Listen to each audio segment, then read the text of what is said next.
आणि म्हणून शेतीशी जोडधंदा असणारा दुग्ध व्यवसायाकडे आमच्या शेतकरी माता भगिनी वळल्यानंतर दुधाला त्या 4 पैसे वाढून मिळतील, माझा प्रपंच त्या ठिकाणी माझं कुटुंब सुधारेल या नात्यानं या भागातला शेतकरी दुग्ध व्यवसायाकडे वळल्यानंतर मात्र आज दुधाची परिस्थिती काय आहे?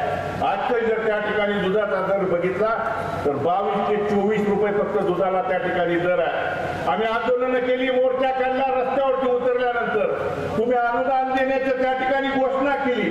जानेवारी महिन्यामध्ये अनुदान देणार म्हणून सांगितलं. आज एप्रिल शेवट आलाय, परंतु 1 रुपयाचे अनुदान त्या ठिकाणी शेतकऱ्याच्या कुठल्या किंवा दुग्ध व्यवसायकाच्या कोणत्याही खात्यावरती त्या ठिकाणी जमा झालेलं नाही. आणि म्हणून या सगळ्या गोष्टीचा सारासार विचार करायला लावणारी ही निवडणूक आहे. बंधूंनो, उमेदवार कोण आहे समोर? राम सातपुते. नाव राम आहे परंतु प्रवृत्ती रावणाची आहे. साहेब, माझ्या वडिलांच्या निधनानंतर पोटनिवडणूक झाली. त्या पोटनिवडणुकीत हा माळशिरसचा आमदार म्हणून त्या ठिकाणी भाजपच्या प्रचारात आला होता आणि प्रचारात भाषण काय केलं तर नाना गेले, त्याबरोबरच नानांची स्वप्न त्या ठिकाणी गेली म्हणून या प्रचाराच्या सभेने तालुक्यामध्ये बोलला.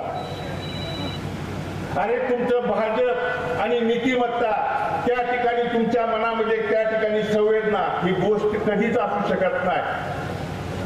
कारण नानांच्या मनामध्ये स्वप्न काय होती तर 2009ला निवडणुकीला सामोरं जात असताना त्या मंगळवेढ्यातल्या महाराष्ट्राच्या भागातल्या शेतकऱ्याला सांगितलं होतं, भले आपण दुष्काळात जन्मलो असलो तर दुष्काळात मरायचं नाही म्हणून त्या ठिकाणी सांगितल्यानंतर तुम्ही शेतकऱ्याचा पोरगा पहिल्यांदा विधानसभेत पाठवण्याचं काम 2009ला केलं.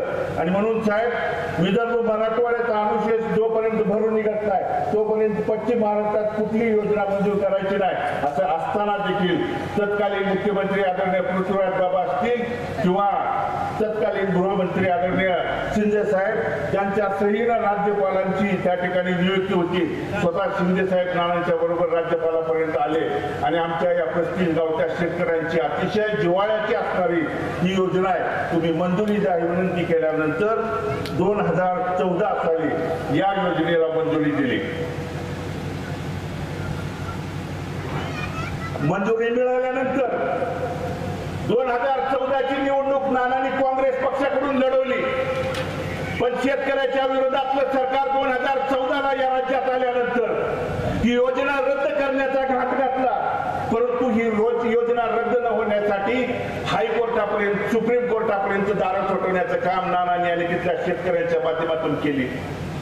आज जे काल परवा तुम्हाला त्या ठिकाणी 13 मार्च मध्ये या ठिकाणी योजना मंजूर झाली आणि त्याचं श्रेय म्हणून जर घेत असतील तर माझ्याकडे या जलसंपदा विभागाचा महाराष्ट्र शासनाचा हा GR आहे, ज्यामध्ये स्पष्ट उल्लेख आहे की मंगळवेढा उपसा सिंचन योजनेत सन 2013-14च्या दरसूचीवर आधारित 530 कोटी किमतीस 6/9/2000 शासन निर्णयाच्या प्रशासकीय मान्यता देण्यात आली.